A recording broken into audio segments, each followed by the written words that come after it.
Добрый вечер, друзья! Итак, самые значимые моменты в спорте за последние 24 часа. Начнем с важного кадрового назначения. Руслан Белхарович назначен министром по физической культуре и спорту Республики Ингушетия. Соответствующий указ подписан 30 октября исполняющим обязанности главы Республики Ингушетия Владимиром Сластениным.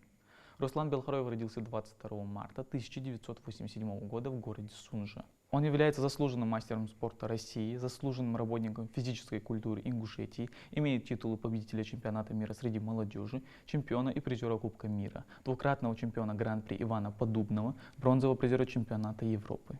С 2018 года занимает пост президента Федерации спортивной борьбы Ингушетии, а с 11 января 2024 года исполнял обязанности министра спорта республики. Ингушский спортсмен Абдулмалик Миржоев стал победителем открытого первенства города Ростова-на-Дону по тэквондо Грандмастер Open. Миржоев соревновался со спортсменами 12-14 лет в весовой категории до 41 килограмма. Всего в соревнованиях приняли участие 538 спортсменов из 27 субъектов России и 6 зарубежных государств.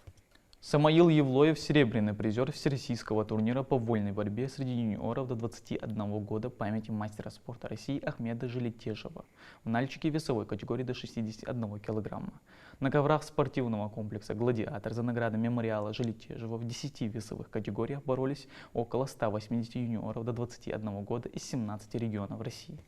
А теперь анонс для любителей смешанных боевых искусств. Ислам Героев с рекордом 6-0 выйдет на бой против чемпиона мира и Европы по ММА из Дагестана Шарбудина Магомедова со статистикой 6 побед и 1 поражение на турнире НФЛ 2, который пройдет 21 декабря во Дворце спорта имени Берда Евлоева в Ингушетии.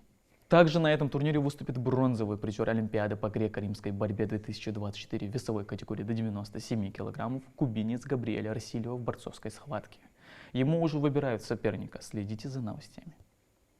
Это были все спортивные новости на сегодня. Спасибо за внимание.